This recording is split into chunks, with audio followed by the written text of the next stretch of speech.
بسم الله الرحمن الرحيم لا حول ولا قوة إلا بالله العلي العظيم الحمد لله رب العالمين وصلى الله على سيدنا ونبينا أبي القاسم المصطفى محمد اللهم صل على محمد وآل محمد وآله الطيبين الطاهرين لا سيما بقية الله في الأرضين أجل الله تعالى فرجه الشريف وجعلنا من أعوانه وأنصاره.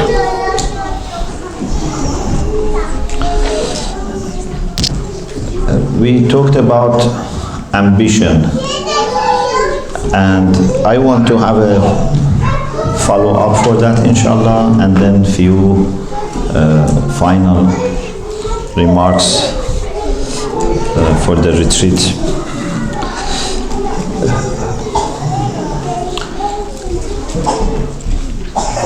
There is a need to find out what those who have right ambitions should expect to happen. One is that those who have high ambitions must be patient. When you have great goals, you must be ready for some difficulties. You cannot quickly expect to get what you want. So you should not be shocked if there would be problems, if there would be obstacles, sometimes resistance, sometimes might be very difficult, but you have to be sabr, as we had this also in the hadith from Amir al-Mu'min alayhi salam. The next thing is that you have to be consistent. You cannot keep changing your aims and sometimes spend on something and without achieving it, without finishing it, shift to another thing. One sign of maturity and wisdom is not to start something easily and not to stop something you have started easily. If you get into everything quickly, this shows there is no wisdom. If you quickly change, also there is no wisdom, there is no also persistence. So we should try to be consistent, not to break our promises, our decisions. If you are not sure to what extent you have to continue, maybe from the beginning you can break it into few minor projects or stages. Say, okay, phase 1, I'm sure I have to do it, I will go. Phase 2. But each of them then should be by itself meaningful.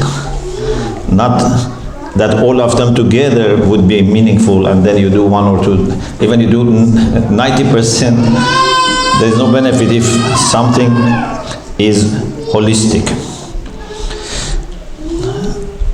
Allah subhanahu wa ta'ala said to the Prophet sallallahu alayhi wa sallam, وَشَاوِرْهُمْ فِي الْأَمْرِ فَإِذَا عَزَمْتَ فَتَوَكَّلْ عَلَى اللَّهِ. Consult them, although you are a prophet, you receive revelation, but you have to also consult mu'mineen, ask them for their opinion, listen to them. But then when you make up your mind and find out this is the right decision, then put your trust in Allah and proceed. Don't delay, don't stop, don't return, don't deviate. Sometimes we delay, sometimes we stop, sometimes we go back, sometimes we go to another thing. All these conflict with إذا عزمت فتوكل على الله. we many times have this problem that we either don't undertake good projects, or if we undertake good projects, we don't deliver the job. We don't go up to the very last. Sometimes we want to start something new. No, finish the job and complete the job. Sometimes I use this example. I say it's like, for example, football. It's not just enough that you play 90 minutes, for example. Even it's not enough you play well. You must make sure that you can strike some goals. It is these goals that can raise your team. In community also we need people who can do certain things and show the fruits, then we can go high. These fruits of actions are very important. For example, if we do work with the youths, then we should be able to see some of the youths who have become very successful. If you are working with Sunni brothers and sisters, we should show some results. These results give lots of energy. But if you do things and nothing comes out of it, it's like a team that has played well, but they can never win.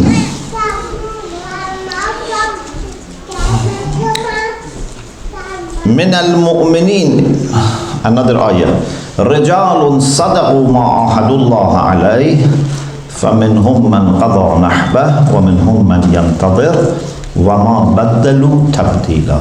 This is also about being consistent and persistent till end of your life. Some people have completed their task, some people are still in dunya, they have opportunity to continue, but they don't change. Ma baddalu tabdila.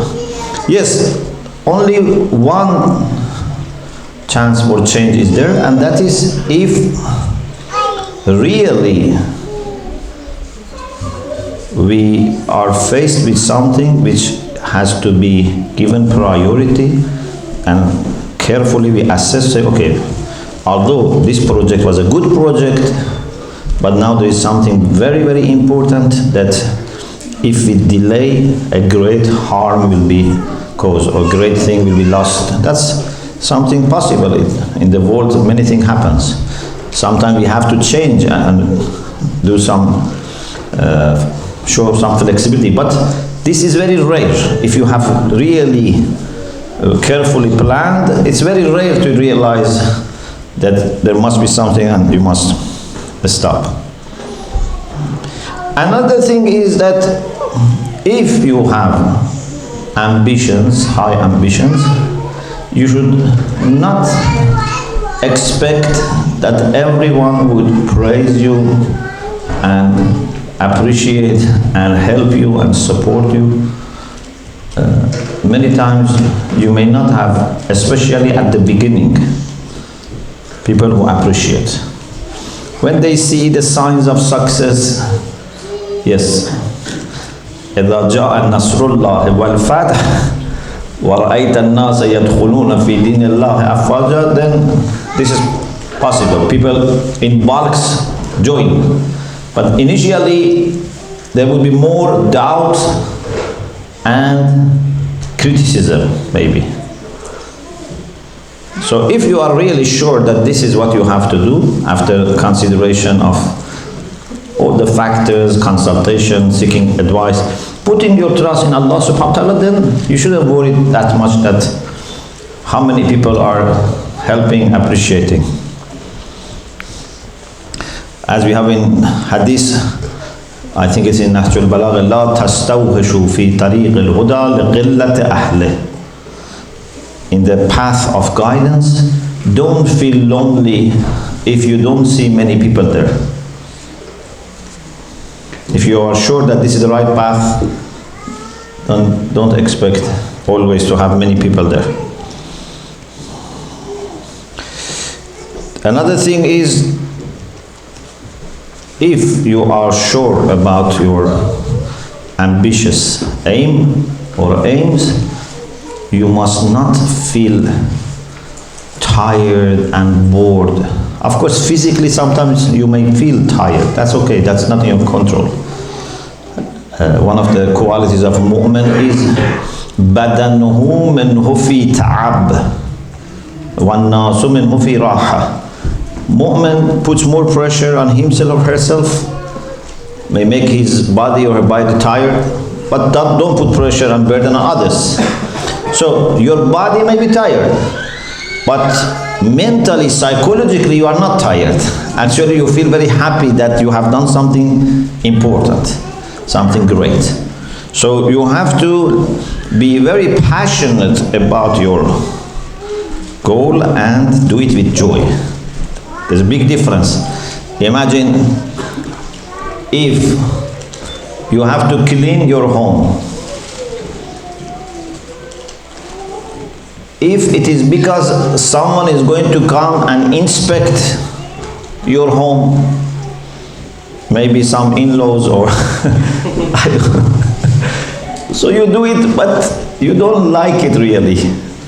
Why I should do this? And you do the minimum, and certain things you hide them, cupboard somewhere, or put them under the carpet, because you don't really like this and you're not passionate.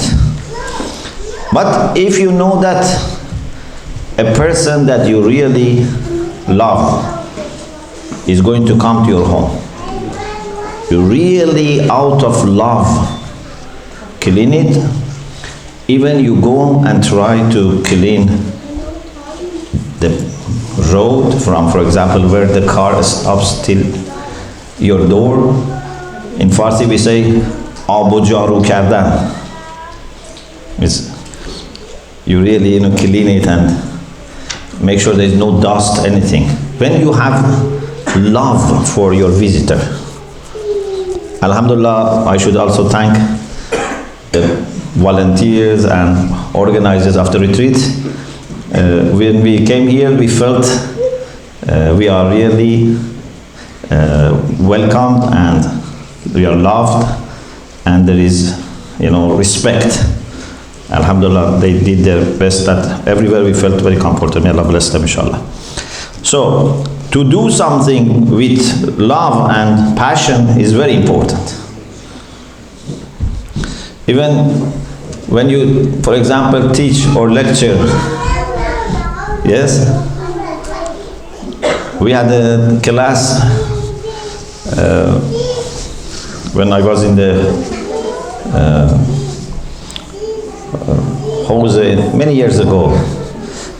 I don't know, I was still in the dome maybe, or around that time, that either I was in dome or not. It was about 2 p.m. 2 p.m., after lunch and after. Normally classes in the Jose are not that time. They put it in a prime time. Normally it's either the morning or afternoon, after 2-3 hours, so that people are fresh. This class was at 2 p.m.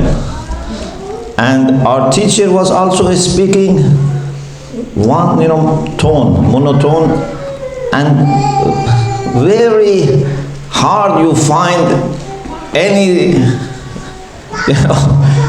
raising his voice, or it's very difficult.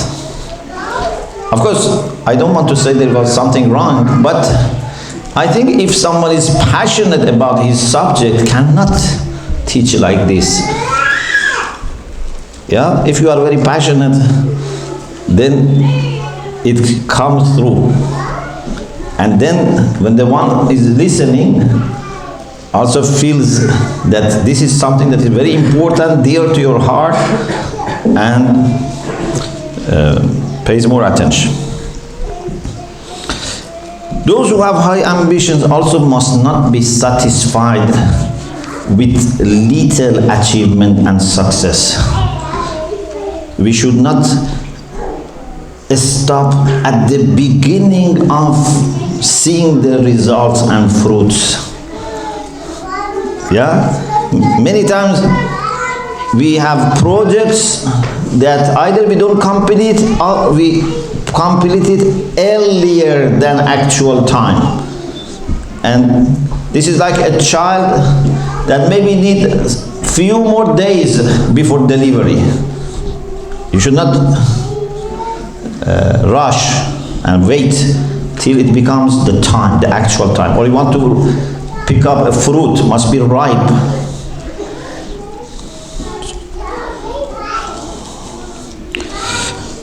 And also, finally, of course, there can be more things, but what is the last point for me is you have to appreciate yourself. You have to know your own value. This is different from being proud and arrogant. Negative pride is bad. Negative pride normally comes when you forget your reliance on Allah and compare yourself with other people and think you are better.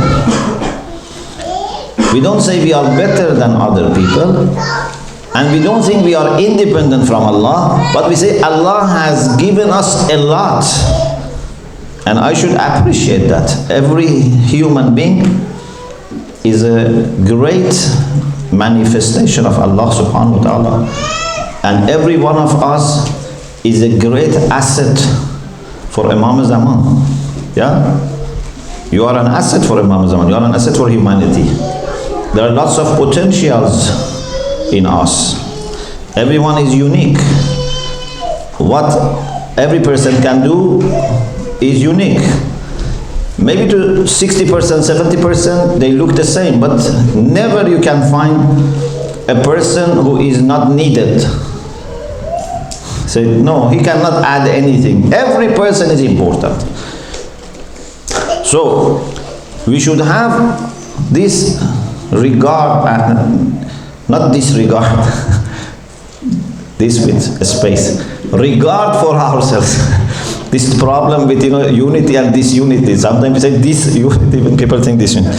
So, respect and regard for yourself. Where we should be ambitious. In every area of life, you try to excel. But because our time and resources are limited, and if I want to in everything be the best, I cannot. Maybe I end up with either exhausting myself and become ill, or maybe something that is more urgent takes all my energy, and then for those things which are not urgent, I don't have problem, or no one is after them. So every task that someone is after them. So you have to be then understanding the priorities. What are the priorities? First of all, not to undertake any task that you are not sure. There must be a way that check and is it good? This work, this study, this project, is it good or not? Is it necessary or not? Is it a priority or not? You think about it. If you are not sure, you consult. But then among them, there are some factors, and I cannot be comprehensive now, but some factors that can help you in prioritizing. One of the things which is very important, and I think we should always give high amount of attention and priority, is ma'rifah. Ma'rifah, knowledge, understanding, is something that always should be given high attention. Till last day of our life, we should look for more ma'rifah. Because in some places we have said, I think in also Islamic theory of education, that ma'rifah is the most important quality of Allah subhanahu wa ta'ala as far as I understand. And the whole arsh, the whole creation, the whole guidance, everything is based on ilm. Even arsh stands for ilm of Allah subhanahu wa ta'ala, as scholars say. Ilm is very important. Ma'rifah is very important. So we should never be satisfied with whatever you have. Even if you are Allama, you should not say, I don't want to learn anything more. You have to always be involved in learning. Of course, you should realize, would Allah expect from you to be also a scholar or a learner? That's another thing. But at least one of the two, either alimun rabbani or muta'allimun ala sabila najah. There is no third. The third way is hamajun ra'a. So it has to be either alim or talib, muta'allim. In our spirituality, certainly we have to be ambitious in our relation with Allah subhanahu wa ta'ala. In Dua Kumail, we say, Allahumma ja'alni min ahsana abidika nasiban indak wa aqrabihim manzilatan minka wa akhassihim zulfatan ladayk. Please make me one of the servants who has the best achievement in nearness to you, has the nearest position. So this is not bad. Here, if you want to be among the best, is good. In dunya, it's not good. I want to be the richest person, for example. But in nearness to Allah subhanahu wa ta'ala is good. In dunya, why it's not good to be necessarily the richest is not good? Because in dunya, if you want to be the richest, it normally requires you to do something to stop others. There's a negative competition. But in spirituality, if you want to be the best, actually you help me. You don't stop me. If in this city, two businesses, have competition and each of them wants to sell the most, make the most money, they have certainly to create some problem for the other. Because there is a certain market. You have to somehow make the other person second. But in spirituality, no. If all people want to be muqarrab, there is no problem. And actually they help each other. In this journey, whoever is successful not only will not stop others, actually inspires and helps other people. So we have to be trying to be the best. من أحسن عبيدك نصيبا. If you have this mentality, you would do things in a different spirit compared to someone who just wants to not to go to hell. This is a totally different thing.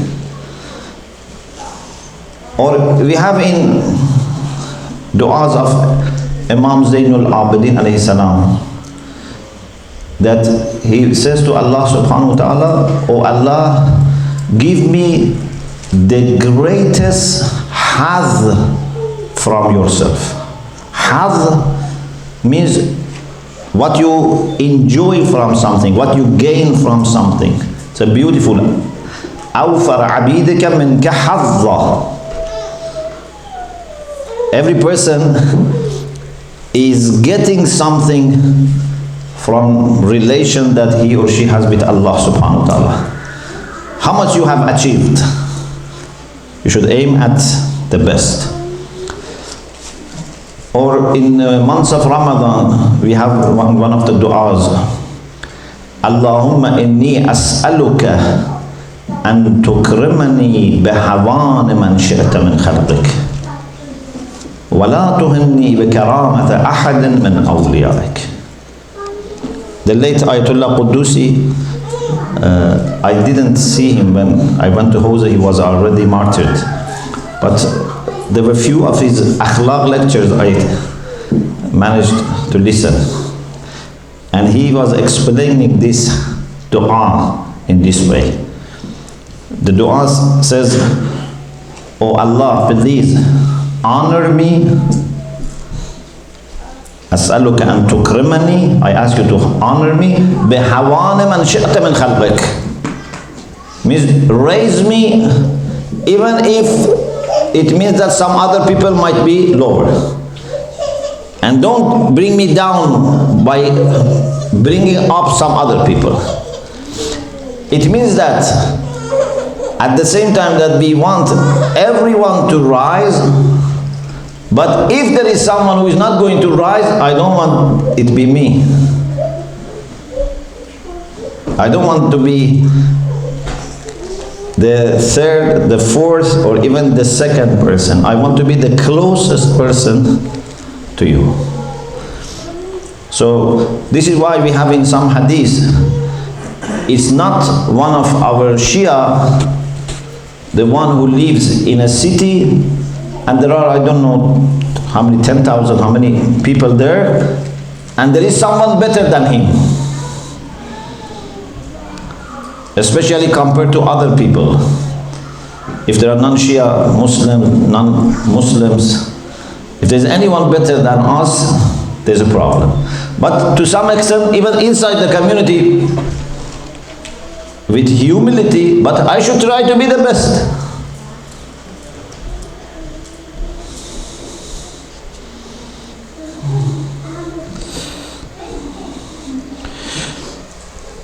Also, we should try to be ambitious after this, of course, is not necessarily a logical order. After these two that we mentioned, knowledge and nearness to Allah subhanahu wa ta'ala and spirituality, in calling people and facilitating for them their journey towards Allah. This is what we call tabligh. This da'wah ilallah is that you are helping people in their journey. You should not be restless till there are people that may need your help in sharing with them beautiful teachings of prophets, messengers, Ahlul Bayt. So we should have concern. Even if you can share one more point, even if you can talk 5 more minutes with someone, don't miss this opportunity. Don't say, I have done a lot or I have other things. And also helping with charity causes. This should never be something that you say, I only do this much. Be ambitious. Try to make niyyah, as we said, of helping everyone in the world. At least make the niyyah and do as much as you can. If you can demonstrate to Allah subhanahu wa ta'ala that really you did your best, then inshallah He would consider your niyyah as honest and would reward you. It's the time for salat.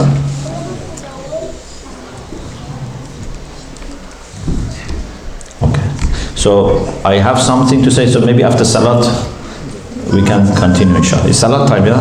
Okay. I think I was very ambitious about time. Alhamdulillah Rabbil Alameen.